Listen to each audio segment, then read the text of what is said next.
Hey, how's everyone doing? Joe Menza here in a video just for my patrons. As always, I thank you guys for your support. It helps quite a bit. I'm able to buy more art supplies and keep doing these videos and keep encouraging people on a regular basis, which I really do. I really do like the opportunity to be able to encourage other people, and during these times that we're in, give some people something else to focus on, some goals to focus on while they're at home. I get emails all the time. Time now is a tight time for people to buy stuff. My last review I did of some paints that were economical, people were appreciative of that, and appreciative of the encouragement. And people encourage me back all the time. A lot of times people will tell me, hey, thank you for what you do.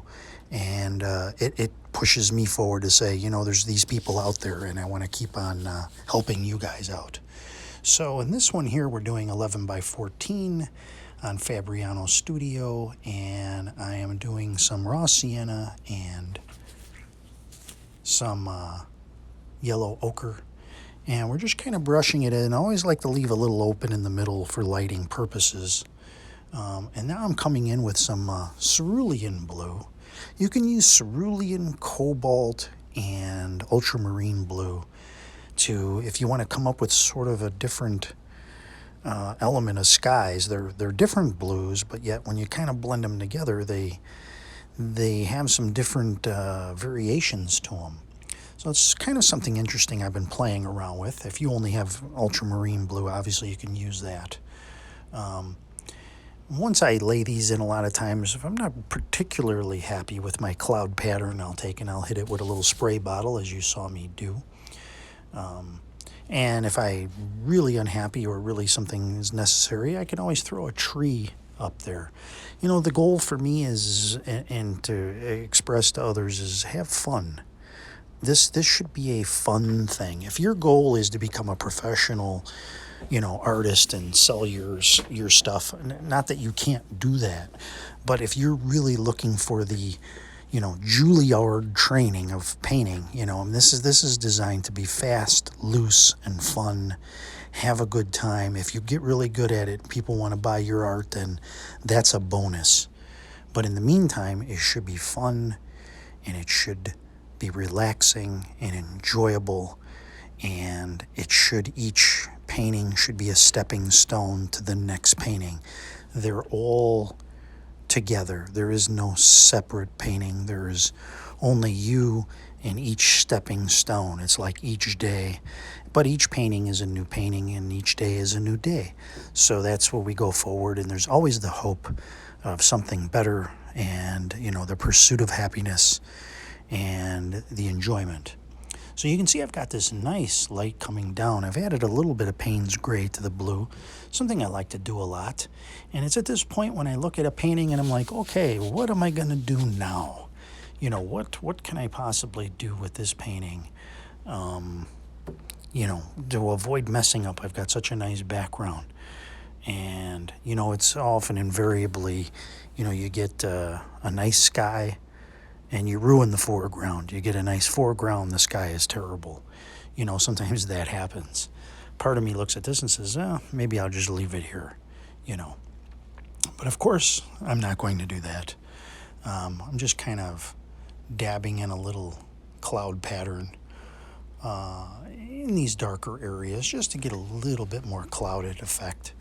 Sometimes that blue's a little too dark to my eye, and I feel like I just need a little more contrast. So, well, we got a nice glow coming down the middle. Anytime you get that is a win. I don't know, it might have been better before I did the dabbing. Always watch these videos all the way through. I know some people like to follow along. Watch the video all the way through once or twice, and then pause it or on the final painting, and then do it yourself without watching. I know some people might have fun and they say they want to follow along. I never really did it that way when I was, in my early stages. maybe once or twice, but then I got to the point where I would just look at the picture after I did a few and say, okay, let me see how close I can get.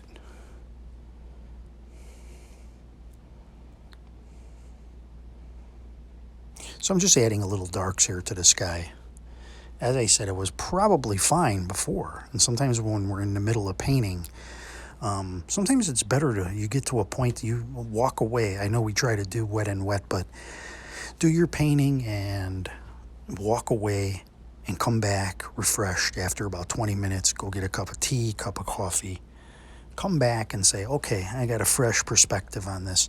I've been doing some portrait sketching and drawing with charcoal, and you keep on working and looking at it and looking at it and looking at it, and an hour in, an hour and a half in, and you're like, man, this doesn't look like anybody. And it's like, it just all becomes a blur because you looked at it for so long. But then I walk away and I come back and I look at it and I'm like, oh wow, it does look like him. So anything you stare at for a really long period of time, it's just going to look worse and worse. So better off to do some and say, okay, I don't really know what to do with this, or I don't want to mess this up at this point. So walk away, come back, and say, okay, you know what, that does look pretty good. It dried pretty good, and I'm just going to leave it alone. So when I do these paintings, or I just put them out there, I mean, I try things, I show you things, and you look at things that I do, and we'll say, hey, this worked, this didn't work, or maybe it was just fun to play around with, you know, adding the little clouds and dabbing with the paper towel, you know. One thing is the hope always is this isn't going to be the last painting we ever do. So there's always hope for the next one. And you can go, I'll try that again. What I did last time I thought was pretty good. This time I know I'm going to leave it alone. Sometimes things look better left alone wrong than when you do them and you try to fix things. Fixed things sometimes look weird. So see, after all this playing about with the sky, look, does it really look that much better? Not really. Maybe over time I just convinced myself it was better. But then I go back and I watch my own video and I go, what? Why did I do that? Why did I make that? Why did I... This looked perfectly fine. What was I thinking at that time? Isn't that funny that we do that? So now we'll put a little bit of a mountain in here. And we're not going to see this whole mountain. We'll call this Peking Mountain. I don't know if that's a thing. It probably is a real thing, but Peking, but not Peking. Although half the time I look up stuff and I say, oh yeah, that is, there already is a thing like that. So I like to put mountains sort of between a couple of trees so that it forces you to kind of look down into the distance. Oh, what's back there? You know, it's got a little mystery to it. So I'm using a burnt umber here, as I always do. We're sticking to the basic palette, burnt umber and Payne's gray. I always go a little bit darker because I know I'm going to scrape, and then kind of blot out the bottom so I can have a lighter area should I want to do tree green foliage or something. But see, a lot of times I'll do what I call an audible, and I'll say, well, I'm thinking to myself, well, I could put some grass in there, and then I'll look back and I'll go, well, you know what, I'm going to do this instead, even though it was kind of thought out in my head. Most people that paint, they don't have the painting at the end that the painting began with in the beginning. And in some ways, I feel like, okay, well, what kind of an artist am I if the final product isn't really my vision? But then at the same time, I think if you're an artist, you should roll along with the mood, whatever you want to call it at the moment. And, you know, in a football game, okay, you plan these plays, and then, of course, you plan to win at the end, but you call out these plays, but then some things happen, so then you have to change your plans, you have to change your strategy. So it's part of the game, and the game is in some ways against yourself. So you can see I've scraped out the mountains. Sometimes when I scrape them out, I say, well, maybe I will do a little white. I'll put a little snow on them, you know. But I always give them a little spray with the spray bottle. You'll always see me spray the mountains because it just gives them a certain texture that I like. Now, a lot of times you'll see me do certain brush strokes. I'll pull down, and I might just be seeing like, what would this look like as a reflection? You know, I kind of want to give myself those options. And then I'll give a spray and I'll let it run down and I'll just kind of let it do its thing. See, for me, I don't mind painting from a photo. Painting from a photo is fine and good. But I just like sitting down and not having a plan and just going in. It's just fun. I mean, you ever want to do anything spontaneous? You say, hey, let's go for a ride in the car. You don't really have a plan on where you end up going, and you have fun. So, I mean, you know, I like doing that in the realm of painting and just let's not have a plan. But sometimes it's good to make plans and have a plan. But sometimes it's just as fun and spontaneous to just say, let's just get in the car and go.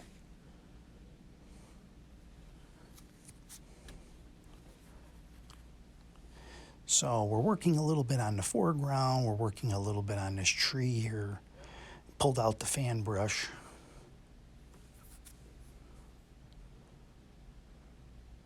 Making my own green, of course, with either a cad yellow or a yellow ochre and ultramarine blue and Payne's gray. For the most part, I always make my own greens. I don't like pre-made greens, although there are some nice ones out there, like from Daniel Smith. They've got one called Undersea Green. It's a really nice green. So there are some nice ones out there, but the traditional ones you see, Viridian, Sap Green, those, they rarely do well for me by themselves without mixing them with something.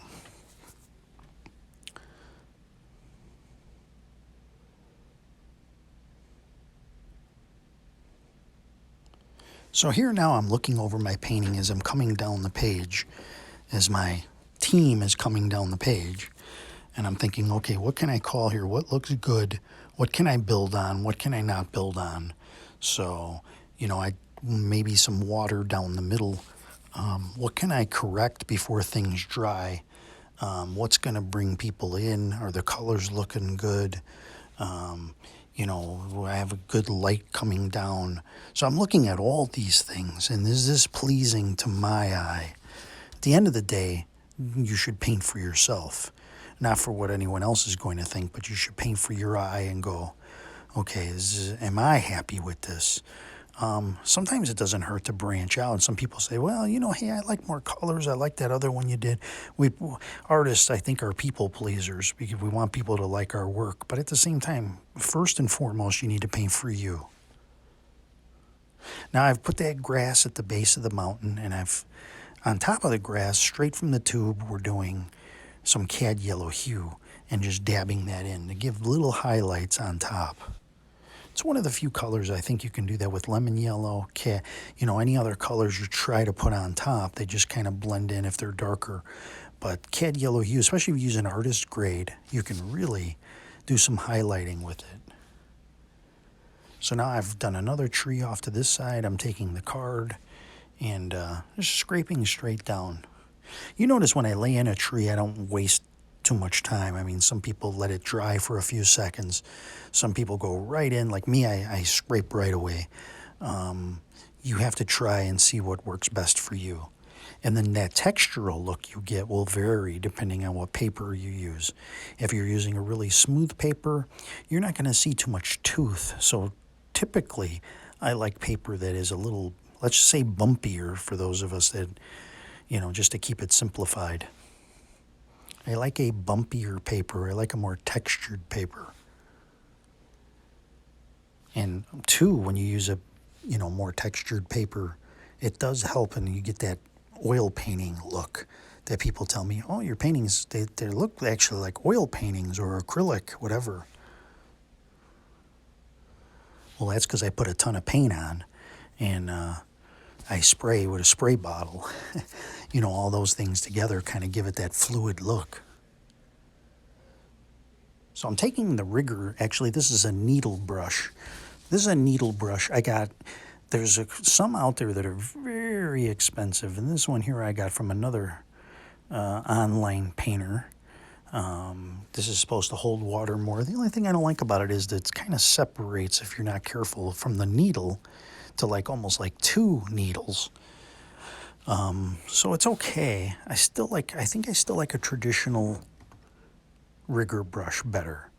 Maybe I should try one of the very expensive needles, but I don't take good enough care of my brushes to really, same way with sunglasses. I rarely buy expensive sunglasses because I lose them, I scratch them.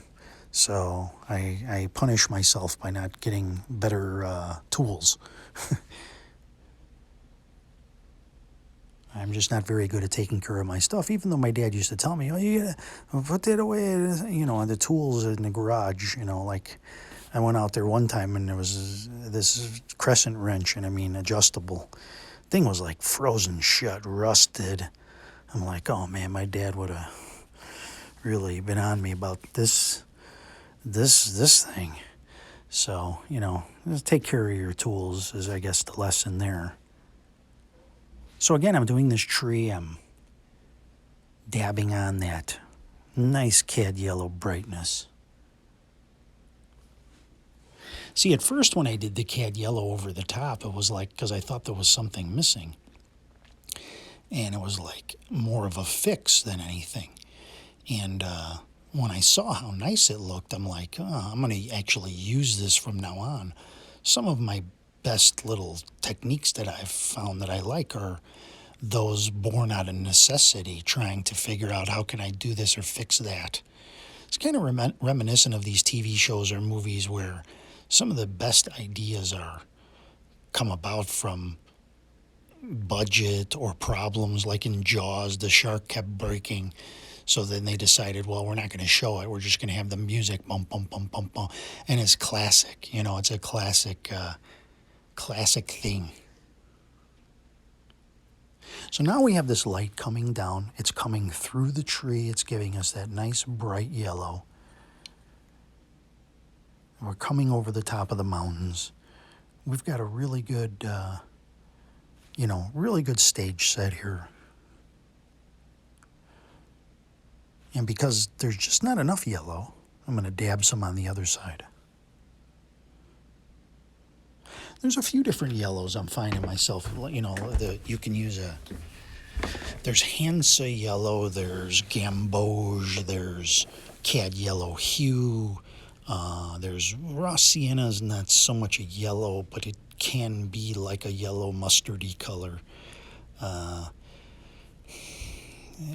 Azo yellow. There's a few bright yellows out there that are worth trying. Even lemon yellow, you can go over the top with. The thing about lemon yellow for me is it's just really a yellow. And it just doesn't have any warmth to it. So that's why I tend to go toward the yellow ochre or the cad yellow hue. They're just a warmer yellow.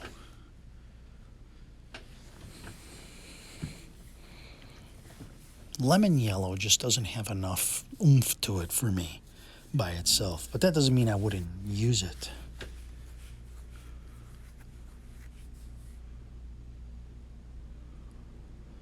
So I'm building on this tree here. I'm building on the bases of things darkening. As slowly as I get toward the middle third quarter of the game, that's when I'll start thinking, okay, how can now, we're winning, so how can we seal the win? How can we get to the end of the time clock here? And by that, accenting things more by looking at the darks now. Now we can look at darks and doing little reflective things and shadow things. Things now that are going to prop up the items that we already have set up there. So we got a mountain. Am I happy with the mountain? Am I happy with the tree for the most part? So now the little details come in, In a way, it's like the opposite of chess. You bring out the pawns first, and then you save your big guys for the end. This one here, you bring your pawns out at the end. Those are the little ones that are going to prop up the bigger ones. Maybe the pawns are, in some ways, the most important players in the game. Your front lines.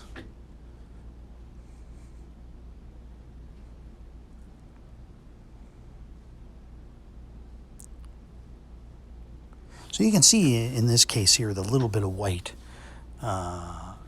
sort of put on these mountains just accented enough.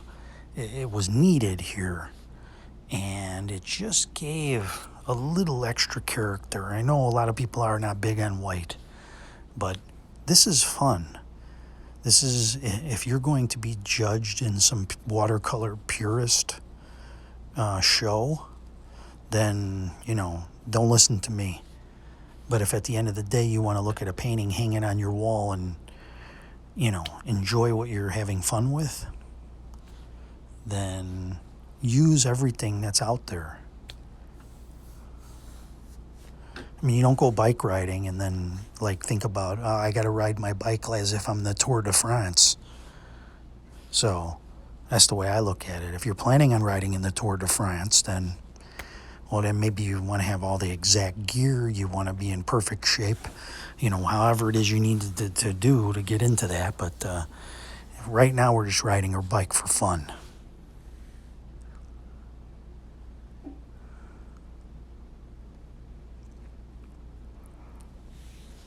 So yeah, there's a little more detail in this one. I like to put the ones with a little more detail up for patrons, because I know you guys are a little more, you're paying, so you want a little bit more bang for your buck. So that's why I save kind of these for you guys. And you see I'm dabbing with a paper towel.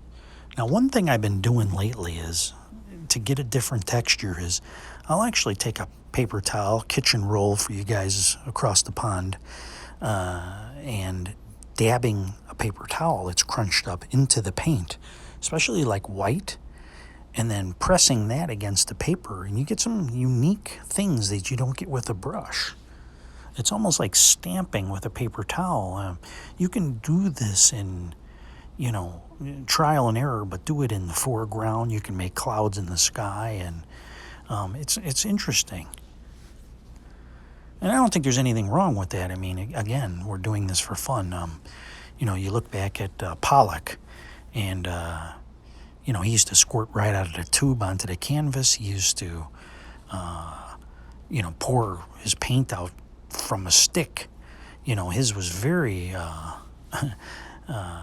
it was antithesis of what the art, was doing. Of course it was the abstract, but, he went for these patterns, and, from what I could see, it looked like he either went mad or had the most fun of his life pouring out through these sticks, these paintings. And although they aren't really look like anything, they're very cool and something you really couldn't reproduce.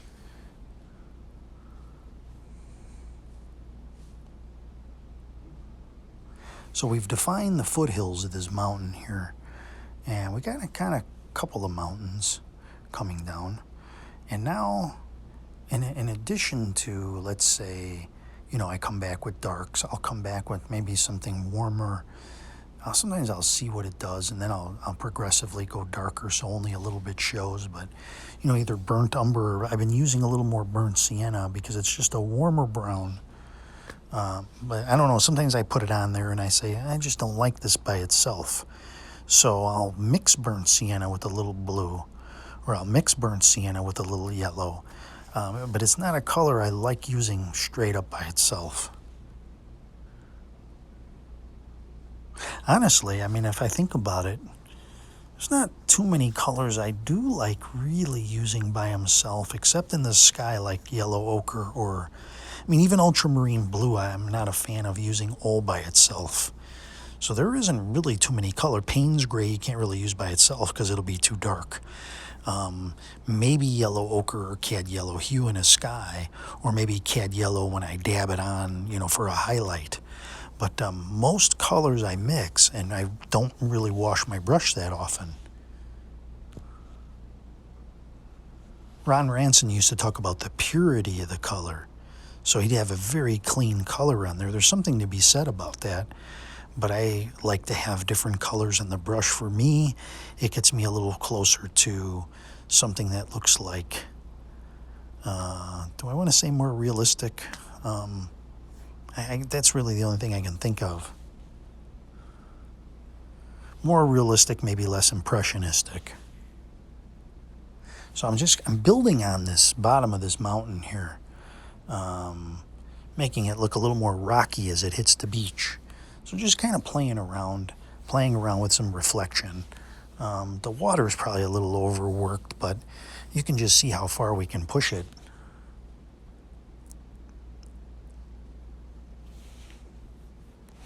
I've been super busy this week, and then last week I had a portrait to do. I had never done one of those before. Sometimes it's good to push yourself to areas that you're out of your comfort zone. But I've been super busy, and so I'm getting to this video a little bit on the late side. I like to have sometimes up by Thursday my YouTube video for patrons. But I've got a new patron video, so I still have to do the YouTube standalone video. And I'll probably have that either by tonight or tomorrow. We'll see.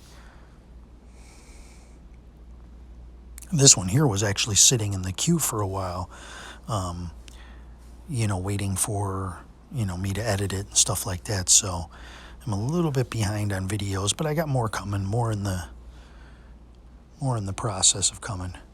If there's anything you want to see, you guys let me know or shoot me an email, whatever. If there's an area you're struggling with, let me know, and I'll try to focus on it in a future video. So I gave things a little spray. I'm kind of dabbing with the little kitchen towel for texture. That's another thing you can do with the paper towel. You can wipe things. You can put paint on it and stamp it in. You can actually put a little moisture on the towel, and you can use that to lift or leave texture.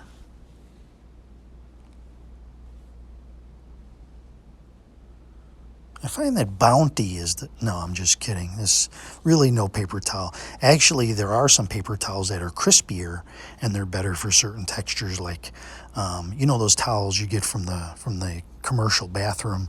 They're not really made for you to dry your hands because they're so cheap. They're made for, I don't know what they're made for. Maybe you can use them as a sandpaper. They're so crispy, but you can actually use those for certain things.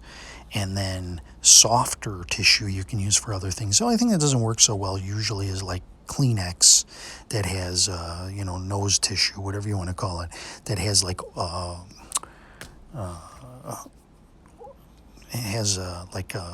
lotion on it. That doesn't really work as well. And sometimes it sticks to the paint, and then you have little pieces of the paper towel coming off. The problems we artists face. I'm darkening up these trees a little bit. Again, another little thing we can do is we look at the trees and say, does the tree stand out against the background as good as it can? And you can always re-scrape. You can always re-lift. You can always do what you need to do again.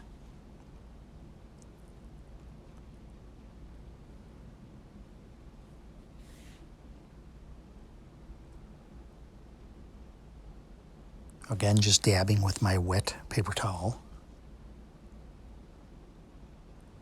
Whatever you use to get from A to B, if I tell you to come over to my house and you walk, you ride a bike, you paraglide, you zip line, it doesn't really matter as long as you get there. That said, I think driving over in a car is probably easier than zip lining, but you get what I mean.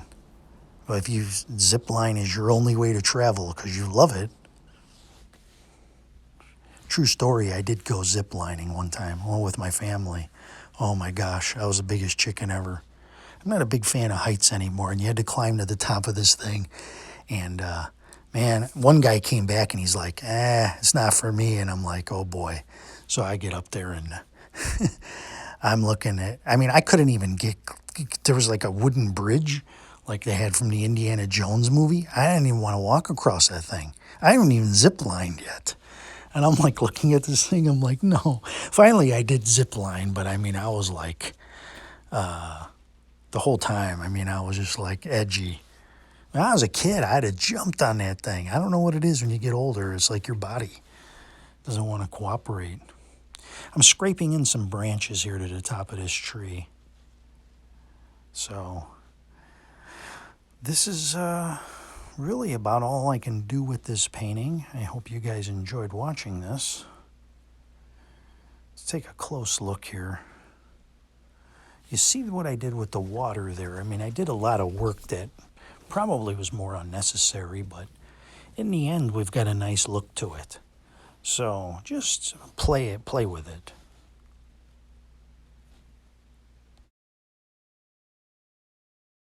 Let's zoom in here. I think we can enhance this a little bit more. Taking a little bit of buff titanium. It's like a white with a little ivory maybe color to it. This way it's not such a stark white.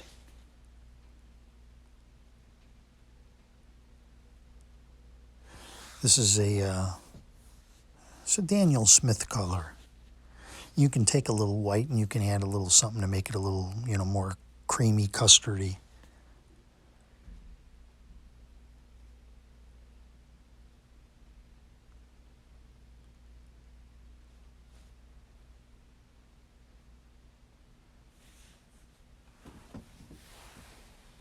So now just a little touch of white. Blending in with that buff titanium.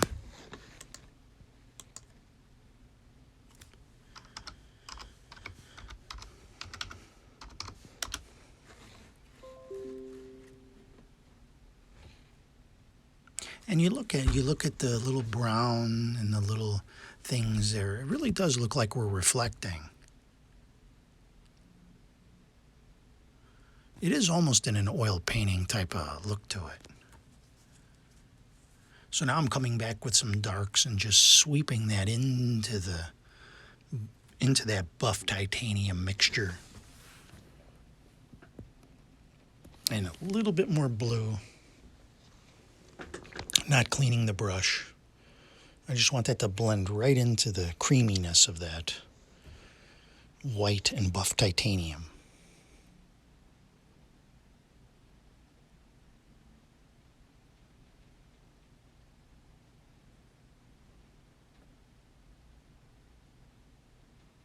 And just give it a little spray just to kind of break up things a little bit. Well, here it is. Here's the finished painting. I hope you guys enjoyed it. There's hopefully a little bit better of a shot here. You can see the mountains, see the water, and here it is in a matte. And then finally in our virtual frame. Thanks again, everybody, for watching and your support. Have a great day.